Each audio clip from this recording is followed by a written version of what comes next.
Vamos a entrar a la meditación de la palabra de Dios. ¿Qué les parece? ¿Les parece? Vamos a comenzar, vamos a abrir nuestra Biblia en Primera de Pedro, capítulo 1. Primera de Pedro, capítulo 1. Vamos a comenzar en el primer versículo. ¿Ya lo tienen todos? Pedro, apóstol de Jesucristo. Ese sí era apóstol, no como los barbajanes que andan ahorita diciendo que son apóstoles y les andan bajando el dinero a la gente. No que no existan los apóstoles ahorita, sí hay apóstoles, pero como todo siempre está lo falso y está lo verdadero. ¿Sí? Y el hecho de que esté lo falso no quiere decir que no esté lo genuino. Y ahorita abundan los apóstoles que tráeme una ofrenda de $100 y tu hijo se va a salir de la cárcel y que sabe que no, si tu hijo va a salir de la cárcel, si tu hijo va a tener victoria, va a ser porque Cristo te da la victoria y no porque vienes a dar dinero, porque el evangelio es gratuito para todos y no se cobra, ¿ok? Entonces, si ustedes escuchan personas que tráeme $100, que tráeme 500 y Dios te va a hacer un milagrito, ya estamos igual que aquellas personas que te vendían una astilla de la cruz de Cristo. O que te vendían que el aceite bendito y que sabe que no hay nada de bendito en el aceite. El bendito es el Espíritu Santo a través del aceite. Pero bueno, este sí era un apóstol genuino. Pedro, apóstol de Jesucristo. Y les escribe a quién? A los expatriados de la dispersión en Ponto, en Galacia, en Capadocia, Asia y Bitinia. Entonces, esta carta de Pedro fue dirigida ¿a quién? A personas que estaban fuera de su patria, a extranjeros. No sé quién dijo eso, pero es muy cierto. A personas que no están donde nacieron, sino que nosotros no somos de aquí. Entonces, esta carta va dirigida a nosotros, porque nosotros estamos en esta tierra, pero no somos de esta tierra. Nosotros somos ciudadanos del cielo, somos expatriados también. Fíjese las palabras con las que comienza el apóstol Pedro en el versículo 2. ¿Qué les dice? A ustedes, ¿sí están conmigo? Versículo 2. Elegidos según la presencia de Dios Padre, en santificación del Espíritu, para obedecer y ser rociados con la sangre de Jesucristo. Fíjese lo que este versículo está diciendo. Aquí nos está hablando de la elección. Digan conmigo elección. Predestinación. Alguien me ha preguntado, pastor, ¿usted cree en la predestinación? Pues claro, está en la Biblia. Él te predestinó para que fueras un vencedor aquí en esta tierra y para que después de esta tierra tú caminaras por las calles de oro en el cielo, victorioso por el sacrificio que Jesús hizo en la cruz. Pero tú tienes que hacer esa decisión. Si tú te pierdes y te vas a ir al infierno, no le eches la culpa a Dios. No te atrevas como muchos en el infierno hacen, que apuntan a Dios y dicen, por tu culpa estoy aquí. No es por la culpa de Dios. Dios mandó a su Hijo. Y si alguno se pierde, literalmente tiene que pisotear la cruz y el sacrificio que Jesús hizo en la cruz. Tremendo, ¿verdad? Entonces, por favor, miren lo que dice el apóstol Pablo en el segundo versículo. Elegidos, ya lo vamos a entender más. Elegidos, ¿según qué? ¿Según qué? Fíjese lo que dice. Amén, no dice presencia. Presciencia. ¿Y qué es presciencia? Fíjese lo que me dice la versión BLA. Dice, a los elegidos, a quienes Dios Padre conoció de antemano. Conocimiento previo es lo que quiere decir presciencia. presencia de Dios. Déjeme regresar a la Reina Valera de 1960 y ya vamos a explicar este versículo otra vez. Elegidos según la presencia de Dios. O sea que Dios, con su previo conocimiento, ya sabía si tú ibas a obedecer o no. Ya sabía si tú ibas a aceptar a Jesucristo o no. Entonces, basado en ese conocimiento, antes de que tú nacieras, Él te escogió. Lo que quiere decir que ustedes fueron escogidos para ser salvos aquí, por eso están aquí. Él sabía que algunos de ustedes le iban a batallar cuando escucharan al pastor Rubén Nolasco, iban a decir, como que no estoy muy de acuerdo, pero aquí no aquí no se trata de si estás de acuerdo conmigo o no, sino lo que la palabra de Dios dice, ¿no? Conmigo puedes estar de acuerdo, en desacuerdo todo lo que quieras, pero con la palabra de Dios no tienes derecho ni permiso en estar de acuerdo con la palabra del Señor. Calladitos, calladitos todos. Conmigo sí se discute, pero con Dios no se discute. La palabra del Señor no es para discutirla, es para obedecerla. Amén. Entonces, bueno, ¿ya vamos entendiendo? ¿Un poquito? ¿Noé? ¿Vamos o nos vamos para atrás? Seguimos, ok. Entonces dice, elegidos según la presencia de Dios, ¿para qué? De Dios Padre en santificación del Espíritu. O sea que cuando una persona es salva, tú no puedes ser salvo sin la obra del Espíritu Santo. Tú no puedes venir a Cristo y confesarle como Señor y Salvador, al menos que el Espíritu Santo te lo revele. Cuando el ladrón estaba crucificado en la cruz y allí aceptó a Jesús, un moribundo, aceptando a otro moribundo, ¿cuándo usted va a poner su confianza en alguien que está igual o peor que usted? Jesús estaba peor que los ladrones porque le habían dado de latigazos en la espalda. Sin embargo, este ladrón se convierte, pone su confianza en Cristo que también se estaba muriendo y le dice, acuérdate de mí cuando vengas en tu reino. ¿Qué le estaba diciendo?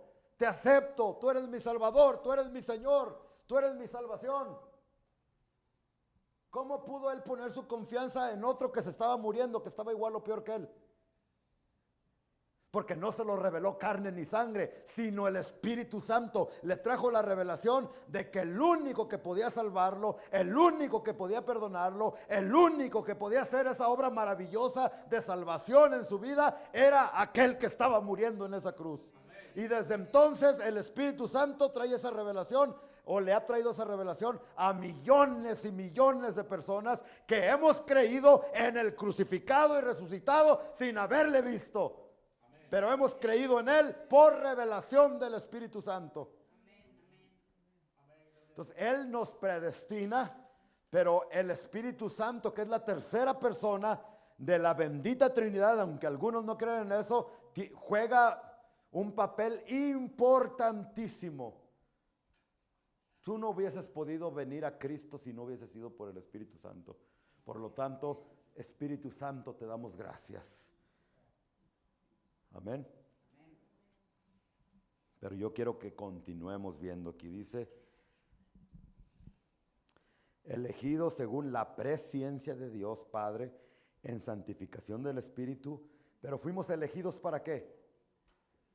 ¿Para qué fuimos elegidos, Noé? Aquí dice, para obedecer. No nomás es decir, oh, yo fui elegido, predestinado por Dios para irme al cielo. Ay, sí, Chucho, y tu nieve, ¿de qué sabor la quieres? Qué fácil es decir, yo fui escogido para irme al cielo solamente por venir y hacer mi oración de fe aquí. No, ese es el comienzo. Pero si tú de veras aceptaste a Jesucristo como Señor y Salvador, tiene que haber un cambio en tu vida. Y ese cambio se tiene que ver en obediencia a la palabra de Dios. Fuimos predestinados para ser obedientes a Dios. Amén. Y hay gente que yo a veces pienso que A veces yo pienso y digo, híjole, yo pienso que no fue, está como Judas, que Judas fue predestinado para la perdición. Y digo, estas personas, porque mire, les dice uno, les explica uno la palabra de Dios, que es pecado la borrachera, y, ay, sí, amén, sí, sí, y que sabe qué, y cuando menos acuerdas, ya están allí bien borrachos otra vez. Y se les habla en contra del pecado, y cuando menos acuerdas, ya están vendiendo drogas otra vez. Y andan de narcotraficantes, ya andan pecando aquí, pecando allá, moviendo el bote por allá, haciendo por acá. Y yo a veces me he desesperado y he dicho, Señor, que esta gente no fue predestinada para ser obediente. Porque si tú no fuiste predestinado para ser obediente, por más que te metan de marrazos la palabra en la cabeza, por más que agarren la Biblia, como me gustaría a veces yo que Dios me diera la chance de ser Dios. Porque si yo fuera Dios, cuando hago la invitación a aceptar a Cristo y veo algunos, 2, 3 que tienen la cara de bien diablos y bien perdidos y no vienen, si Dios me diera la chance, yo fuera y te agarrara de las greñas y te trajera hasta acá. Pero Dios jamás te va a traer de las greñas al altar.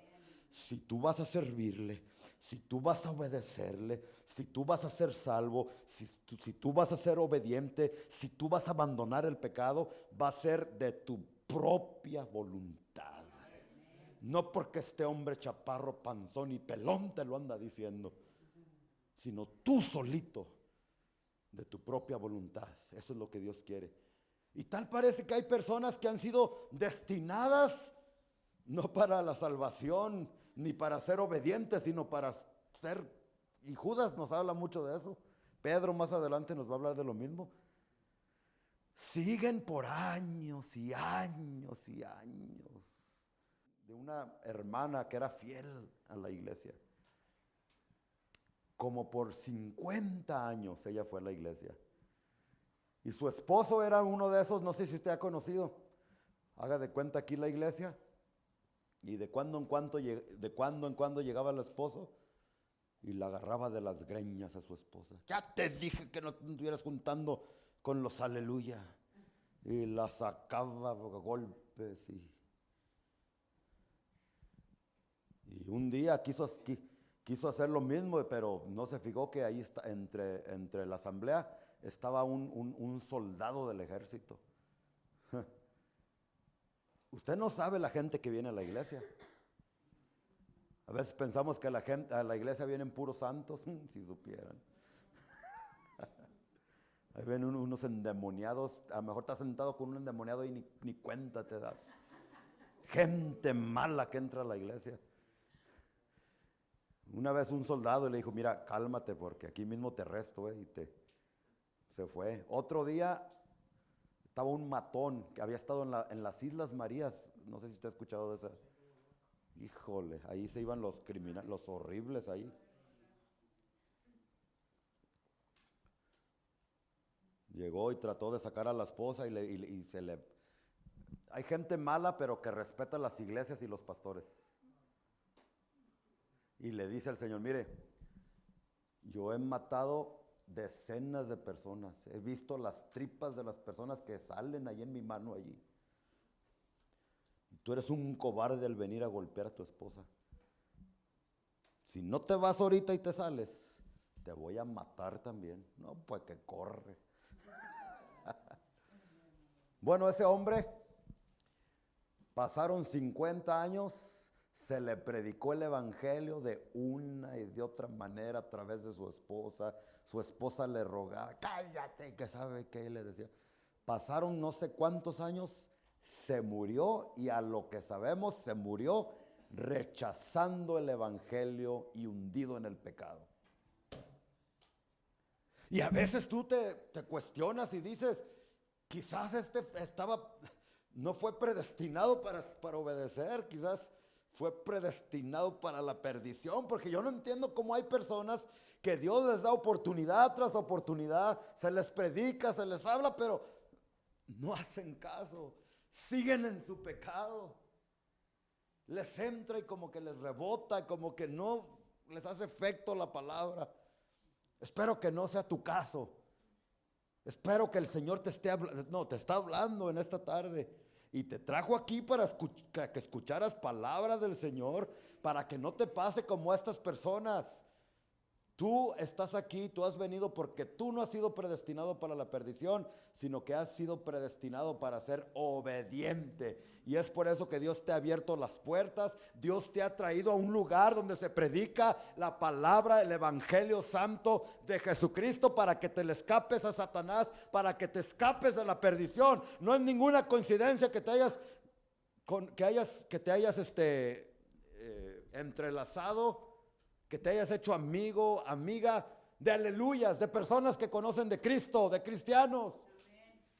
Es la puerta, esos amigos, esas amigas son las puertas, esos familiares que Dios abrió para que tú vinieras al glorioso conocimiento del evangelio de Jesucristo, y de esa manera tu vida fuese transformada, fuese cambiada. Pero no vas a ser bendecido, no vas a ser salvo hasta que no abandones el pecado. Hasta que entiendas con tu corazón, no solamente con tu mente. El pecado para nosotros es cualquier cosa, pero para Dios es lo más horrible. ¿Por qué crees que mandó a su hijo para que muriera tan horrorosa muerte? Porque el pecado es horrible para él. Para ti quizás es una mentirita. Para ti es cualquier cosa, pero para él no. Es como el vestido blanco en la novia, ¿no? ¿Qué tanto es una manchita de ketchup en el vestido de la novia, de blanco? Y aquí poquito de ketchup, hermano Luis. Se casa la novia y porque anda nerviosa se va a comer una hamburguesa y se le cae toda la ketchup aquí. Y como ya no hay tiempo para lavar el vestido, agarran algo y se la quieren limpiar y se le llena aquí de rojo aquí. Es una manchita que tiene. Arruina todo el vestido. Cualquier pecadito en tu vida que tú digas, ay, qué religiosos, ay, qué fijados. No es que sean, ahora ya le llaman religiosismo a la santidad. A eso hemos llegado ya. Cualquier manchita de pecado te arruina tu vida. Acaba con tu felicidad, con tu matrimonio. No permitas. Entonces, ¿cuántos de aquí fueron predestinados para ser obedientes? Amén. Solamente dos aquí. Otra vez, otra chance. ¿Cuántos de aquí fueron predestinados y rociados por la sangre de Cristo para ser obedientes? Amén. Pues demuéstralo, no nomás lo diga por decirlo. Amén. Demuéstralo en la manera que se viste. Amén. Demuéstralo en la música que escucha. Ya se acabaron los amenes. Amén. Demuéstralo con la música y las películas que ve. Demuéstrelo con un buen ejemplo a dónde es que se mete, a qué fiesta se mete y qué es lo que hacen las fiestas. Ay, cuando está el pastor ahí me porto muy bien, pero nomás se va el pastor y empezamos a mover el bote. Demuéstrelo y no le tenga miedo al pastor, téngale temor a Dios. De él sí se tiene que cuidar, no de mí. ¿Yo qué? Yo te predico y si no haces caso, pues ya sabes a dónde te vas. Pero yo estoy bien seguro de dónde yo voy, ¿no? Entonces, ¿cuál es la prueba de que tú has sido predestinado para ser salvo y para ser obediente? Pues la misma obediencia. Si en tu vida hay obediencia, si en tu vida hay temor a Dios, eso quiere decir que vas por buen camino. Pero si tú eres de los que te predicamos y después haces lo que te da la gana por allá, eso significa que no andas por muy buen camino. ¿Seguimos? Ya se me acabó casi el tiempo y apenas vamos en el segundo versículo y queremos terminar todo, Pedro. En santificación del Espíritu para obedecer y ser rociados con la sangre de Jesucristo. Después dice, gracia y paz os sean multiplicadas. Seguimos al versículo 3 y ahí entramos al mensaje. Bueno, bendito el Dios y Padre de nuestro Señor Jesucristo, que según su grande misericordia nos hizo renacer para una esperanza viva por la resurrección de Jesucristo de los muertos. Sí, aquí hay para predicar por meses, hermanos. No lo voy a hacer, no se asusten. Dice que según su grande misericordia nos hizo renacer. ¿De qué está hablando ahí? Cuando dice que nos hizo renacer. Aquí está hablando del nuevo nacimiento.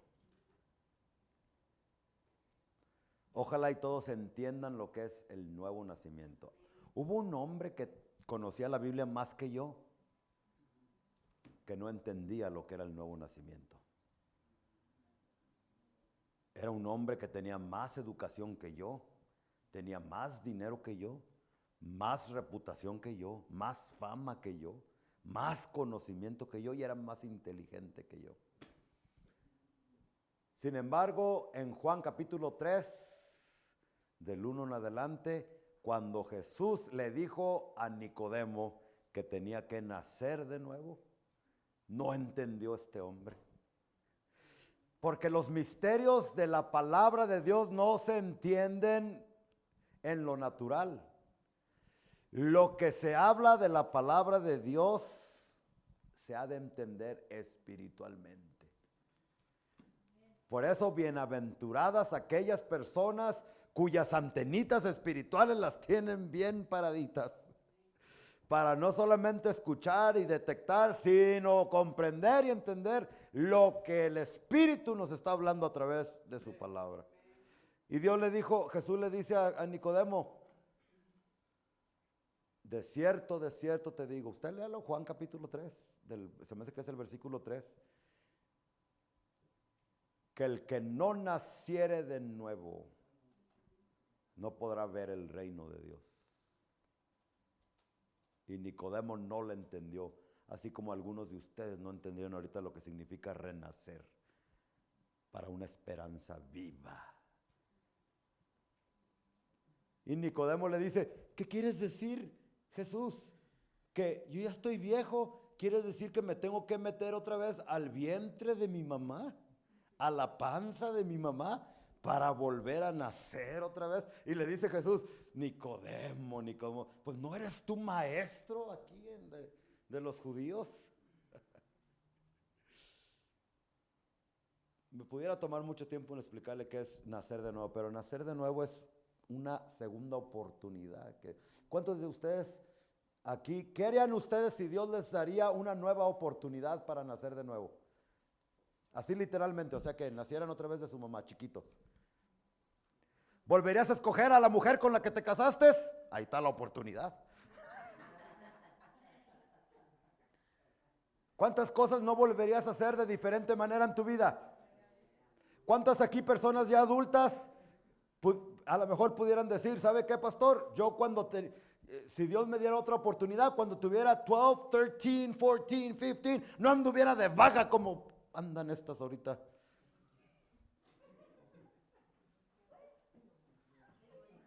Porque hay algunas que se les hace bien fácil, ¿no? Me meto con el muchacho, con mi novio sexualmente y después sale embarazada y ya después ¿qué?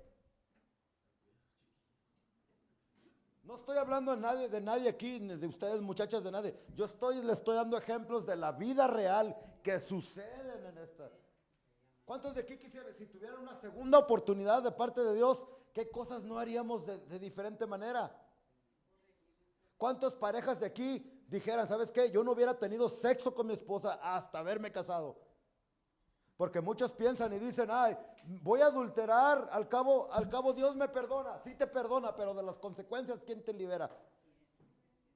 Que yo les decía en la mañana que Dios siempre perdona, pero las consecuencias. Es lo que las personas no piensan, ¿verdad? Ay, el predicador dice, la Biblia dice que Dios perdona todo pecado. Sí, Dios perdona todos pecados, pero de las consecuencias, ¿quién te va a librar, chiquito, chiquita, Contéstame. Y hay tantas personas que ya perdieron la esposa, el esposo, la familia, las finanzas, la salud, han quedado en la ruina, han quedado en la miseria, perdonados, lavados con la sangre, salvos, pero sin nada. Que no te equivoques, Dios te perdona, pero todo lo que el hombre sembrare, eso tendrá que cosechar. porque de Dios, de mí te puedes burlar, pero de Dios nadie se puede burlar. Entonces, ¿qué harías qué cosas harías de diferente manera tú si Dios te diera otra oportunidad? Eso es lo que significa nacer de nuevo. Cuando naces del Espíritu, cuando vienes a Cristo y le pides perdón, ¿sabes lo que Dios hace? Te arranca ese corazón de piedra, ese corazón viejo, te lo arranca, ese corazón que no alaba a Dios, que no ama a Dios, que no quiere servir a Dios, te lo quita y te pone un corazón nuevo. Y después su palabra, sus leyes, te las escribe en ese corazón de carne. Eso es lo que es nacer de nuevo. Eso es lo que es el cristianismo.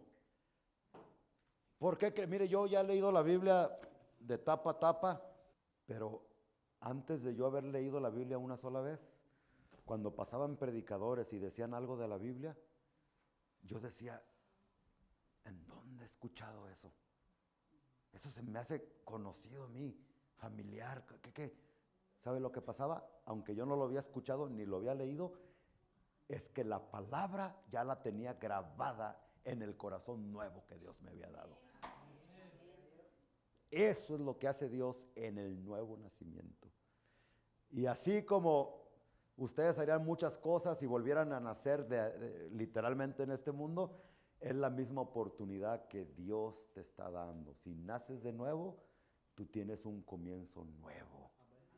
Segunda de Corintios, ¿qué? 5:17 dice que las cosas, he aquí las cosas viejas pasaron, todas son hechas nuevas. Eso es nacer de nuevo. Y si alguna persona no ha nacido de nuevo, yo te hago la invitación a que en este día, en esta hora, en este minuto, no te va a doler. Ay, te vas allá al doctor para que te hagan las trompas más, te hagan más trompuda. Y eso sí duele. Que yo no lo recomiendo a muchachitas y a mujeres de 50 años para abajo. Los doctores no lo recomiendan porque lo crea o no lo crea, si tú tienes de 50 años para abajo, todavía eres una niñita tiernita y todavía tu cuerpo no está listo. Pero tantas muchachas ya de 20, 21 años que de repente las veo y...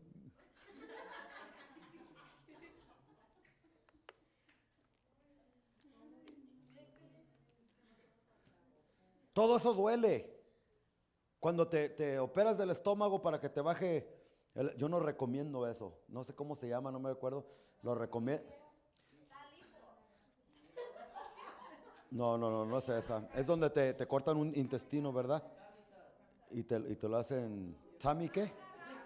Tummy tuck, ok.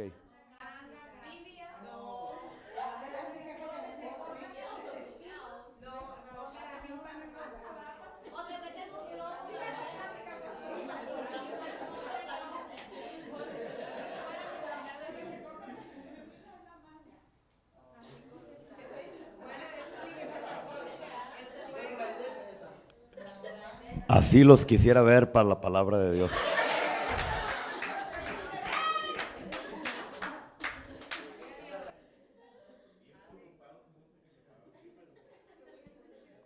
Toda operación que te hace bonito o bonita duele. Y mucho. Y a muchos hasta les cuesta la vida. Pregúntale a mujeres que han querido aumentar el busto y que han caído en manos de falsos que ni siquiera son profesionales. Todo eso duele. La operación que yo te estoy diciendo que Dios te hace, que te quita ese corazón viejo y te pone un corazón nuevo, no duele ni siquiera un poquito. Ni siquiera necesitas anestesia. Solamente te toma un segundo para decirle con todo tu corazón: Padre, arranca de mí este corazón. Esa es la clave. Arranca de mí este corazón. ¿Sabes por qué tú le batallas con el pecado y la desobediencia? y que a veces te pones la camisa de las Chivas y los shorts de la América y no sabes ni si eres de acá o de allá. ¿Sabes por qué le batallas con todo eso?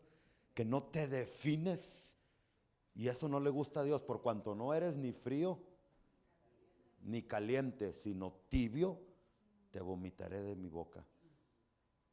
No es porque seas mala persona, no es porque seas más tonto que uno, es porque todo lo que tienes es una religión más. Te saliste de tu catedral por allá y te metiste a este cuartito aquí, pensando que ya te hiciste cristiano, pero no te hace eso cristiano. Lo que te hace cristiano es que le permitas que Dios, de veras, y si tú de todo corazón se lo pides, Él lo hace. Arráncame ese corazón, Señor, que tenía el pecado grabado, que tenía todas esas cosas, y dame un corazón nuevo. Y cuando Dios de veras hace esa operación y naces de nuevo, entonces eres una persona diferente. Ya no te tienen que forzar a venir a la iglesia. Tú llegas solito y llegas una hora antes. Y llegas y no estás ahí plática y plática, sino te hincas una hora antes para buscar de la presencia de Dios que traiga más almas. Nadie te forza que vayas a evangelizar. Nadie. Tú ya lo haces de tu propia cuenta porque ya tu naturaleza vieja de antes te la quitaron y te dieron una naturaleza nueva. ¿No se ha fijado usted que en la Biblia siempre, casi siempre Dios le cambia los nombres a sus discípulos? Simón, ya no serás Simón, sino ahora serás llamado Pedro. Pablo, era Saulo cuando era perseguidor de la iglesia y después Pablo. Jacob, y no nomás porque Dios le encanta cambiar el nombre, a Abraham también. Dios cambia nombres porque en la antigüedad, en la Biblia, la personalidad de la gente iba de acuerdo a su nombre. Por ejemplo, Jacob, ¿qué significa Jacob? Engañador, tramposo, tranza. Y si usted lee la historia de Jacob, él era un tramposo, él era un engañador. Y así lo fue hasta que tuvo un encuentro con Dios, y dice que luchó toda la noche con Dios, con el ángel de Jehová, que era Dios. Entonces no que no podía Dios contra Jacob, pues Dios se hacía como que no podía, porque a él le gusta que lo busquen, que le rueguen. ¿No se acuerda cuando Jesús iba rumbo al camino de Maús y que se hizo como que ya se iba? Se hizo, pero porque quería que los discípulos le dijeran, ya quédate, es noche, quédate con nosotros. Y luchó Jacob con Dios, y dice que después de toda la noche de luchar con Dios, dice que Dios lo hirió en el muslo, y desde entonces comenzó a renquear, ¿así se dice? ¿Cómo? Cojear. Y le dijo, ya no te llamarás Jacob. ¿Qué quiere decir Jacob? Tramposo. Sino que ahora te llamarás, ¿cómo le dijo? Israel. Que nunca se te olvide, Ana, de Jacob a Israel. Jacob, ¿qué significa Jacob otra vez? Extrañoso, tramposo y mentiroso. Y le dijo, ya no serás Jacob, sino que ahora serás Israel. ¿Y qué quiere decir Israel? Apúntalo para que nunca se te olvide. Israel significa gobernado por Dios. Ya no serás gobernado por el engaño. Ya no serás gobernado por la tranza. Ahora serás gobernado por Dios. Le cambió de nombre porque le cambió su naturaleza. Cuando tú vienes a Cristo y te quita ese corazón y te hace renacer de nuevo, te quita tu naturaleza del lobo, y te da una naturaleza de ovejita. Si tú de veras quieres nacer de nuevo y dejar de tener una religión más,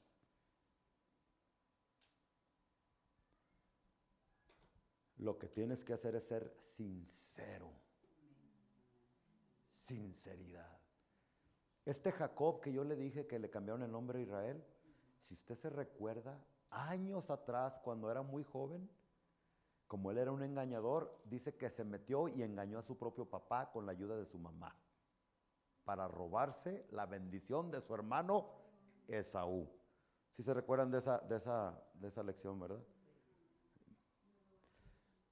Y como Isaac, el papá de Jacob, yo sé que para muchos es mucha información esto, pero es muy bonito aprender de las historias de la Biblia.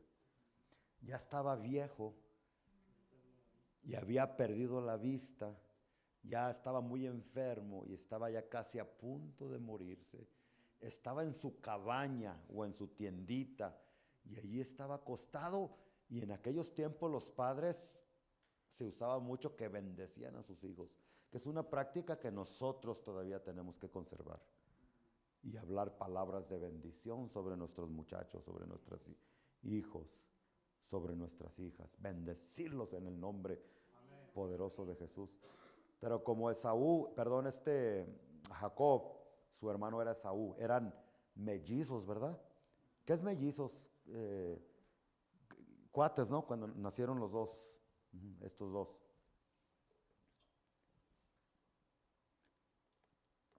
Como su nombre Jacob es ¿qué? Tranza, pues transeó a su hermano y a su papá. Y fue y con engaño se vistió como su hermano, porque su hermano era pelado peludo. Era de pelo en pecho. Era barbudo, tenía mucha barba. No Jacob, Esaú, su hermano. Olía, no se echaba desodorante. Olía a puro monte, a puro animal, porque le gustaba cazar animales. Le gustaba sudar y no se bañaba el pelao. Por eso su papá Isaac lo quería muchísimo. Pero dice que la mamá quería más, el preferido era Jacob, porque Jacob sí se bañaba y era lampiño y no tenía barba. Y Jacob le gustaba cocinar, era chef. Le gustaba cocinar. Entonces a la mamá le gustaba mucho. Ay, mi hijo cocina. Y el otro, mi hijo, este sí es hombre, si anda ahí en el campo y anda afuera, ¿verdad? Y cada uno tenía su preferido. Un error que muchos papás hacen. No tengas favoritismos con tus hijos. Que este sí, porque este sí es como yo, y que para acá y para allá. No, a todos tus hijos los tienes que querer por igual. Que uno esté más feo que el otro no importa. A los dos tienes que amarlos por igual, ¿verdad? Que el otro sea más tonto que el otro, no le hace. Ámalos por igual. A todos tus hijos. Ese fue el problema de estos, y mire lo que despertó en ellos: odio y rencor. Bueno, el asunto es que Jacob, con la ayuda de su mamá, mataron un animal y se puso vellos en el pecho, en la cara, en las manos, porque el papá estaba ciego. Entonces, cuando ya llegó para que lo bendijera con un plato de comida, de un guisado que le gustaba al papá Isaac, llegó con el guisado y le dice: ¿quién entró? Y le dice: soy tu hijo. Y luego dice: bueno, ¿cuál hijo? Pues soy Esaú. Y le dice: pues la voz se escucha como la de Jacob, pero déjame ver y deja tentarte a ver si de veras eres Esaú. Y lo tocó y sintió los cabellos. Y dice: algo me huele raro aquí. El papá dijo: pero si tú eres, te voy a preguntar por segunda vez. Y le dice: ¿quién eres? ¿Cuál es tu nombre? Ahí es donde quiero llevar su atención. ¿Cuál es tu nombre? Era Jacob el engañador, ¿verdad? ¿Y fue sincero en esa ocasión? No fue sincero. Mintió. ¿Qué dijo? Soy Esaú. Estaba joven. No fue sincero. Por eso no hubo cambios en su vida. Pero años más tarde, cuando él había madurado, ante Dios, una vez más se le hace la misma pregunta. Y Dios le vuelve a preguntar y le dice, ¿quién eres? ¿Cómo te llamas? Pero en esta ocasión, Jacob fue sincero. Por eso les digo que un requisito para nacer de nuevo es la sinceridad. Allá años atrás, cuando se estaba robando la bendición de su hermano, no fue sincero, mintió. Se le dio la oportunidad de que confesara, porque si él decía soy Jacob, ¿qué iba a estar diciendo? Soy un engañador, papá, te estoy engañando. Pero me arrepiento. Y no, él estaba lejos del arrepentimiento. Por eso no nació de nuevo en aquel tiempo. Pero años más tarde, Dios le volvió a dar otra oportunidad. Pero en esta ocasión, él ya estaba cansado de las tranzas. Él ya estaba cansado del engaño. Él ya estaba cansado de las mentiras. Había sufrido. El pecado lo había golpeado.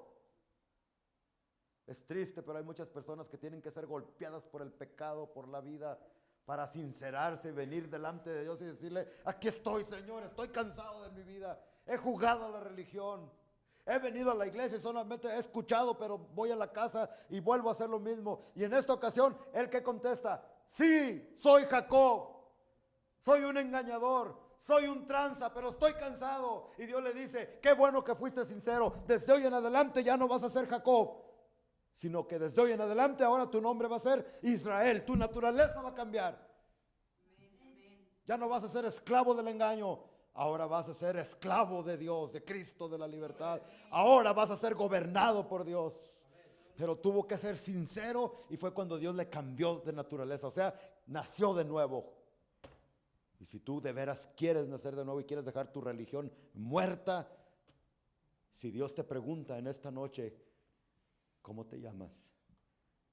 ¿Quién eres? ¿Cuál es tu condición? No juegues con Dios, no lo engañes. Dile, yo no tengo nada que esconder, Señor. Soy un engañador, soy esto, soy aquello, he hecho esto, aquí están mis pecados. Pero me arrepiento y te pido que me ayudes. Y en el momento que tú lo hagas, en el momento que tú clames a Dios y derrames tu alma, Dios en su misericordia te va a arrancar esa naturaleza de pecado y te va a dar una naturaleza nueva. Y te prometo que tu vida va a cambiar radicalmente. En el nombre poderoso de Jesús. Amén. Póngase de pie, mis hermanos.